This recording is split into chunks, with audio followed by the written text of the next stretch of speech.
we're going to talk about how buildings survive earthquakes, and this was a question that was requested by my little guy, Aiden. So first, I'm going to do a quick introduction. We're going to talk about how earthquakes happen, how some buildings survive, and then how you can stay safe in case, you know, some of this makes you a little bit nervous. I don't want to do that. And then we're going to go over our homework for the day. So introducing everything, I'm Megan, if you guys haven't joined before, and I am Aiden and Lizzie's mom. I'm not sure that they're with us today. They're at their grandparents' house, but I work at scientist.com, and so I probably work with your mom or your dad in some way. If your mom or dad doesn't work with scientist.com, they might just know somebody that works there, or maybe I know them because they're a client, or maybe you're my nephew like Ollie. And I have a background in science. So what that means is that I went to school specifically for a couple different kinds of science. And so I really, really like learning about it. And I like to share cool facts about it. And I also like to teach other people. So I thought that this would be kind of fun to do. And we're talking today because a lot of you guys are out of school. So because you're not going to school and your parents are also still trying to get work done, that's kind of a lot to do. And you guys still need to get an education and to learn. So I thought that I would spend, it's my lunchtime here in California, so I thought I would spend some of this time on Mondays and Thursdays helping you guys learn new stuff. So we're going to talk about why earthquakes happen. First of all, before we talk about how buildings can still stand up in an earthquake, we have to talk about why earthquakes happen. So the earth is made of layers, and you guys might already know this. It's kind of like a big jawbreaker candy, and it's made of lots and lots of different layers. So the inner core, the kind of whitish yellow part there, is, we think, made of very, very hot metal that's actually solid. So it's like a big kind of like metal ball in the middle. The outer core is probably also made of really hot metal, but we think that it's actually liquid. And we don't know 100% for sure because these layers are super, super thick and we can't really necessarily drill down that far. But the mantle above it, which is the reddish part, is super thick liquid, and we think that it's made mostly of rock. So this is the whole earth with those layers, but then if we kind of cut out a slice and look at it more closely, you can see that there's a bunch of different layers, and then the crust is what we walk on. So the crust, you can see, has these mountains and things on it, and there's lots of different parts to that. But the crust is the important part that we want to talk about because that's what we build our buildings on, and that's what we walk on. So it's also important to note that this mantle, this orangish red part, is two different parts as well. So it's divided into two parts, but it's mostly rock. And the upper part of the mantle and the crust that we talked about are kind of like a skin that goes over the earth. So if you think about it being like a big balloon, it would be like the covering of the balloon around the outside is the crust that we're walking on. And it's really, really thin compared to all the stuff in the middle, but to us it seems really thick because we're pretty small. So those layers, this is a really kind of complicated picture, but we're zoomed in even more. So you can see here's a volcano, and there's some ocean here, and there's mountains. And underneath all of this in the crust is the upper mantle, which is magma. So it's that really hot, melty rock. And you can see the top isn't all smooth, even though it kind of looks smooth when we're walking around. There's a bunch of different parts on the surface. And it's not just different up and down or vertically, but it's different side to side or horizontally as well.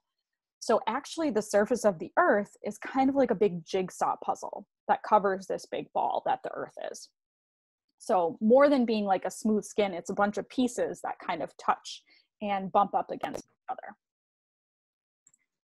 So when those pieces touch, where the puzzle pieces touch up, we call those fault lines. And the puzzle pieces we sometimes call tectonic plates for you big kids. So the puzzle pieces can be in the middle of continents or in the middle of land, or they can be in the middle of water, like under the ocean. So where those tectonic plates meet up are the puzzle pieces and the fault lines. You can see red lines on this map here. And if you guys are in California, where I am, You might be in the San Diego office area, which is kind of down here, and my house is right up in here on this red line. It's called the San Andreas Fault, and it's actually a very large fault. So you can see this one actually runs on land for a while, and then it goes into the water. And the important thing about these puzzle pieces or tectonic plates is that they're always moving, but they go so slow that we can't see them with our eyes. But sometimes when they're moving, they press really hard against each other. And so I'm going to show you what happens when those plates press up against each other. So here you can see two pieces. In this illustration, they're underwater, but see how they're bumping into each other. And when they hit each other, there's really nowhere to go. So the pieces have to shift somewhere because they can't just squish down and go away. They're not really spongy or anything. So they kind of ram into each other. It's kind of like if you were out playing in the yard and you took two rocks and you hit them together really hard, they're going to have to move somewhere because they can't really compress. And when those pieces compress, in this example, they're going to be underwater, but there's energy that gets released when they blast into each other. So you can see the energy is going woo, out from where they touch. And in this case, it's making the ocean move. But when it's on land, it does something a little bit different. So when those plates or those puzzle pieces bump into each other, and it's on land, like right here, you can see these two pieces slid into each other and they bumped, and then all this energy goes out from that spot. It can fracture lines in the rocks, and it can also cause these waves of energy to come out from the spot where they hit. So this diagram is from the Cal Academy of Sciences, which is up a little bit north of me in San Francisco. And it's really cool because you can see kind of what happens in the earthquakes. So the fault or the broken part of in the land, those two places, they're hitting each other, or the puzzle pieces are hitting each other, and that creates a wave of energy. And if you guys can guess, when that wave of energy happens, everything shakes. So that's where the energy comes from that creates the earthquake. So these fault lines or these puzzle pieces hit each other, and there's lots of energy involved when they do that. And so it makes kind of everything that's sitting on the ground or sitting on the crust of the earth in that area, it makes it shake. So that's how earthquakes happen. So why do some buildings not fall down when there's an earthquake? Well, there's a couple different reasons, but first I'm going to talk to you guys about why some buildings do fall down and give you an example. So some buildings do fall down during earthquakes. And in this example, this building was in Taiwan with a big earthquake, and you can see it tipped over on the side, and they're holding it up with some beams and things while they try to keep everybody safe. So almost all buildings look different on the outside, but they're also different on the inside. So some buildings in certain areas of the world, people build them knowing that there are earthquakes, and they want to help them stay standing when there's an earthquake. And in some areas of the world where there are earthquakes, buildings are not built that way. It really depends on how much people are spending and how risky it is. So where Ollie and my kids are in Wisconsin, there aren't earthquakes. So we don't need to build buildings to be earthquake proof or earthquake resistant. But out here in California or in places like Japan or places that are on that fault line that I showed you before, it can be really important to build buildings differently so that they don't tip over like this. So some buildings are special, and I'm going to show you, hopefully this video moves for you. So you can see that this is the ground shaking, and these two buildings are on top, and one building wiggles a whole bunch, and one building doesn't wiggle hardly at all. So does anybody have a guess on which building is special to try to avoid earthquake damage? The answer actually is the building on the left. So you notice that this one, when you watch again, it shakes a lot less than the one on the right. So this is a normally built, or this is a specially built building, and this one is a normal building, or we call it conventional. And those buildings that are built without anything special, they shake with the ground when there's an earthquake. So they might have some damage inside the earthquake, but usually remain standing. It just depends on how strong the earthquake was. But as the ground shakes more and more, the building shakes more and more. So the building on the left here was designed to shake less when the ground shakes. And there's some really cool ways that engineers have done it so that it shakes less during the earthquake. Because if you think about it, all of our buildings are sitting on the Earth's crust, right? So when the Earth's crust shakes, you'd think the building would shake. So we have to do some really special things to keep the shaking from the ground from shaking the building. So how do we make buildings shake less? The answer is that we're going to isolate them from the shaking. So isolate means to separate or to keep apart. So we want to get the buildings away from the shaking as much as possible. So how are we going to do that is the big question. You guys might have heard the term isolation lately because we're all self-isolating ourselves so that we try not to get this virus. So when I think of isolation, I think of this. I think of SpongeBob hanging out in his house with the napkin and the penny and the potato chip. He's isolated and he's alone, but we can't do that to buildings, right? We can't just keep them away from everybody. So my idea, when I think of it, is what if we lift the buildings off the ground and they hover? But we probably can't keep buildings attached to giant balloons and keep them off the ground, right? So that they don't shake. Because first of all, it would be a lot of balloons. And second of all, how would we get in the building if it's not attached to the ground? That seems a little bit strange. So even though this seems silly, it is kind of a good idea because if the building's not touching the ground, it's not going to shake. So how can we keep the building on the ground, but without touching it so much that it shakes? And the answer is called seismic base isolation. So seismic is the word that goes along with the energy and the waves that are released when the earthquake and those crusts hit. So when those jigsaw puzzles hit, there are seismic waves of energy that are released.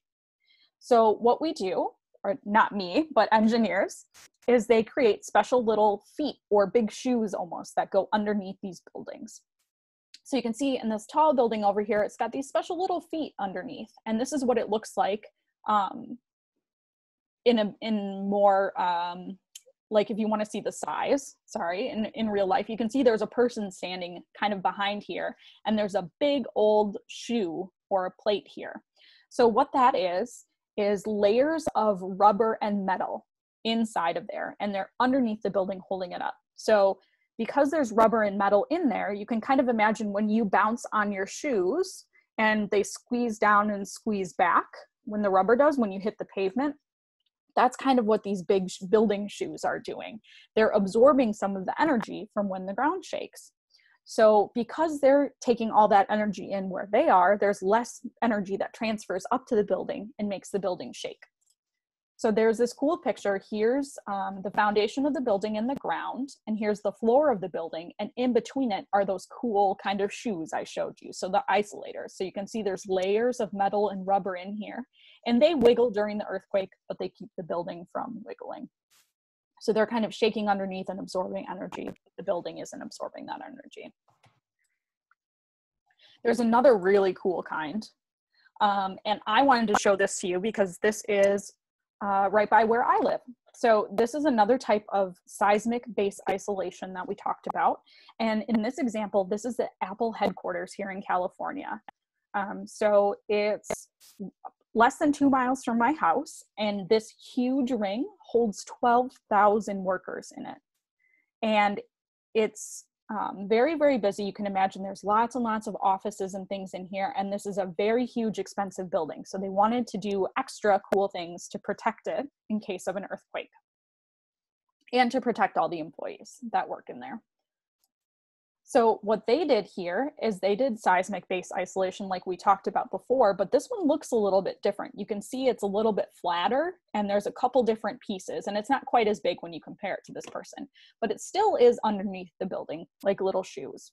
So this one is more like two plates that slide against each other, almost like two hockey pucks. So if you imagine them sliding against each other, that means that the ring, the whole ring of the building, is on about 700 of these pucks. And so the whole building can kind of slide around a little bit in an earthquake, but without shaking the building so much that it falls down. And the really cool thing about this is if you think about it, if you have two plates on top of each other, you can slide them right off, right? So like, what if the building kind of slid all the way off of this? Well, they actually can't, because they have this cool like pin type thing in the middle that keeps the plates from sliding too far apart. So underneath the building floor, there's a plate, and then there's these kind of pins, and then another plate, and then the foundation and the ground. So for this one, when it slides around, it can slide back and forth a lot, but it can't slide all the way off and fall down. So that's how they absorb the shock in this building. And this is kind of a cool, newer way of doing it. So this isn't the most common, but it's pretty neat.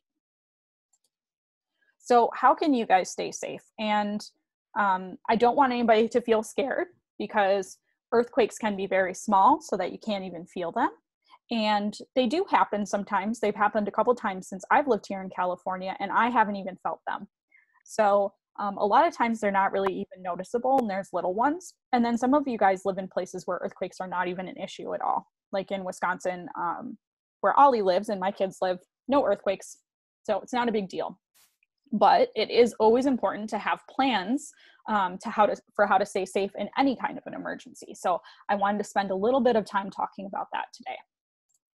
So the best way to stay safe during an emergency is to prepare beforehand. So there's a couple websites that you guys can visit with your parents. One of them is called ready.gov, and that's from the United States government actually, and it does emergency preparedness. So specifically for earthquakes, you can drop, cover, and hold on. So you can practice that with your family. You can also ask your parents to make sure that heavy items like bookcases and TVs are secured to the wall. And that's good no matter where you live. Like even if you're somewhere without earthquakes, it's usually a good idea to make sure those things are secured to the wall so that they can't tip over and accidentally hurt someone.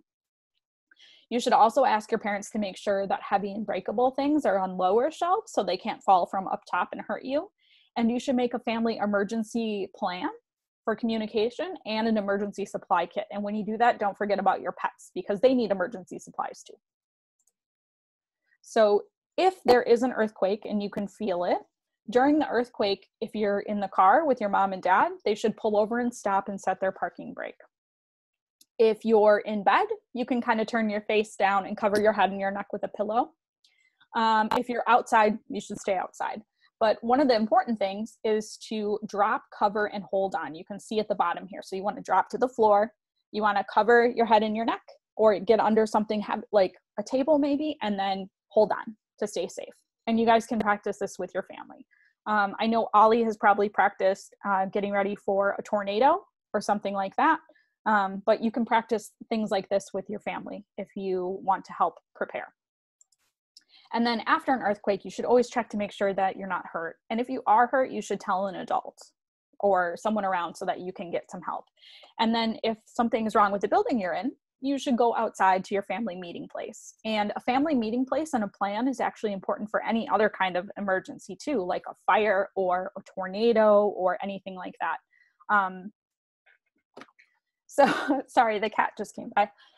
So you should have a plan for how to leave your house in case of an emergency and where to meet, like maybe a tree or the fire hydrant or something, so that you guys know where to go and to find each other. So the homework for this week is partially about safety and partially about earthquakes. So if earthquakes don't apply to you guys, you can make different safety plans. It's totally up to you. But if you complete your assignment and send it back to me, or have your parents send it back, I'll put you in a drawing for a $10 Amazon gift card. So for little kids, you can choose a picture to draw. You can draw a building with earthquake isolators like I showed you with those little shoes. You can draw drop, cover, and hold on for earthquake safety, or you can draw the layers of the earth. For big... Oh, yeah? Yeah, we do. Oh, good. For big kids, you can draw a picture of your home. Are you there, Megan? Yes. Uh-oh. Can the other kids hear us? I can hear you guys. Can you hear me? Yeah. Okay. Yeah, I think we just did that for a minute or two there. Okay, cool. Thanks, Ollie. You can draw a picture of your house and make an emergency plan. This is good to do even if you're not in earthquake country. You can make a comic about what happens when tectonic plates collide. Maybe they're having an argument about who gets the space. Or you can design your own building that would stand up to an earthquake and label the important parts. For middle schoolers, you can write a paragraph explaining why earthquakes happen. You can draw your own seismic isolation device and explain how it works. Or you can draw your home with your emergency plan and practice with your family. And you should create a communications plan as well if you do that. And then if there are any high schoolers or grown-ups, you guys can create an emergency communications plan and a supply kit for your family and include a list of what you put in that kit so everyone can make sure it's up to date. Or you can write a short paper that describes the layers of the earth and explains their contents and why they shift and move. So for grown-ups, the family emergency communication plan and supply kit is probably important, even if you don't want to enter the drawing. It's always a good idea. And then you can email your homework to me. And a really cool thing is that the company that I work for, scientist.com, offered to pay for the drawing for the Amazon gift card. So they're helping to support us, which is really nice. And if you guys want more resources to look this up, and I'll send these slides to you afterwards, you can visit the Cal Academy of Sciences website. The USGS, or the United States Geological Survey, has some really cool things. This article is more for grown-ups. It was in the New York Times, and it compares buildings in Japan versus the United States and how they isolate seismic waves. And then you can visit this site down here at ready.gov for earthquake preparedness. And they also have sections for other types of disaster, like tornadoes and things like that. So Ollie, if you wanted to make a tornado emergency plan or something for the family, you could do that instead, whatever you guys want. It's always good to prepare for things like this, even though they're unlikely to happen to us and we're most likely staying safe. It's always a good idea to be ready just in case. So I will send those links out to you guys after this call is done, and then I will post this recording on the YouTube channel that I created for it, and I'll email that to you as well. So again, McKenna was the winner today of the drawing. And I will see you guys on Thursday when we're going to talk about skeletons. In the meantime, when you send me your homework, if you would like to suggest a topic for another meeting, you can. Rhea sent me a really good suggestion. She wants to learn about giraffes. So we're going to be learning about giraffes next Monday, but next Thursday, it could be something that you choose. So let me know, okay? Everyone good for today? Awesome. Thanks for joining, guys. I'll see you later. Thank you, Megan. Yep, no problem. Bye. Bye.